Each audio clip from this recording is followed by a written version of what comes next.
hi guys, welcome to ako sa mga first fun run for the year, 7-Eleven run.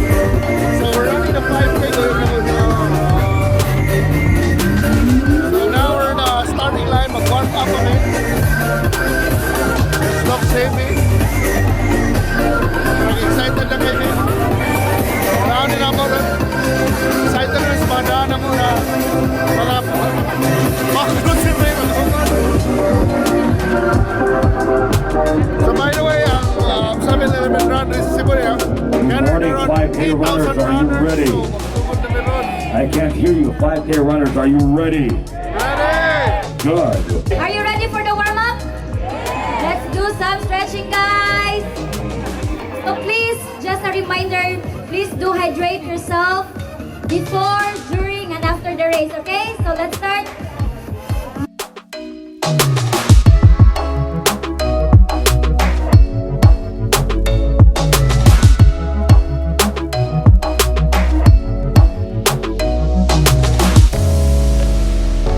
So manamig lakaw-lakaw.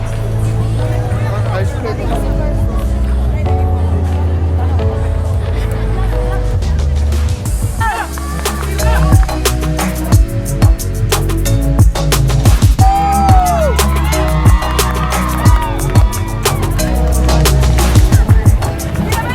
Kumusta bang dagan ron?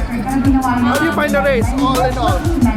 From the course to Buwan ba? Aside from it's enjoyable, it's challenging also. Running the up and down of Cebu, especially the Banawa area. So it's challenging, but it's enjoyable. You like the course, huh? We're used to it naman, so Are you happy with your time today? actually yes, happy because this will be my base for this year. So it's part of our preparation for this entire year, going to singing.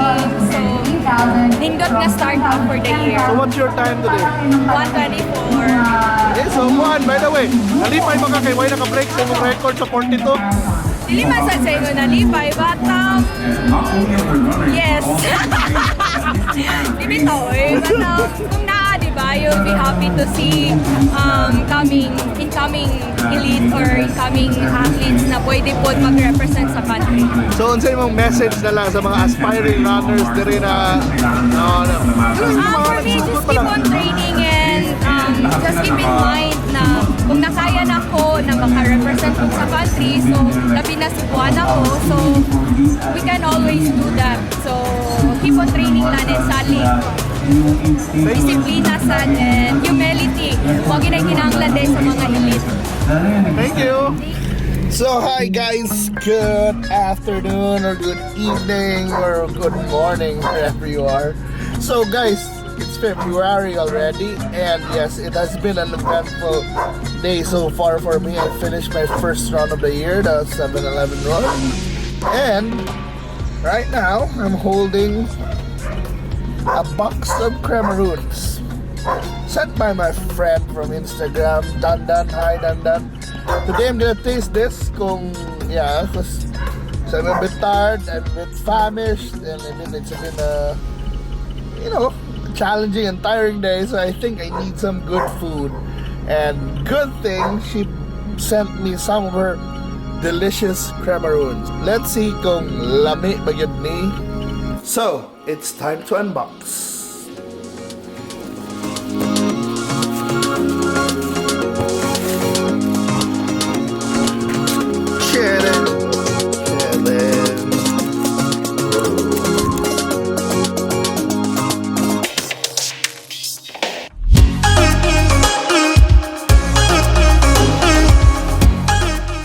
It's time to taste it.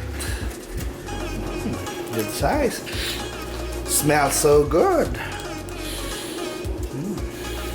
So Dandan told me that this is like it's a cream or like a flan meets coconut. So it's like a macaroon that's creamy.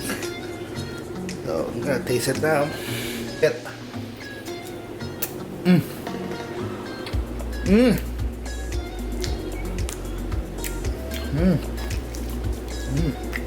You know, I like the cream stuff, the condensada, the sweet, very sweet cream, and I love it. If you're a sweet tooth, if you need the energy, if you need something sweet, this one's really good. And by the way, if you want to buy this one, you can check the description because I'm putting the number there of Dandan. So she's just selling this to, giving this to friends and maybe selling sometimes. But yes, she said you can order it now. So I didn't ask how much is this, but yeah, I'll ask her later and check out the description for the complete details. And if ever you want to send me some food, just PM me in my Instagram account, Kalami Cebu, or you can just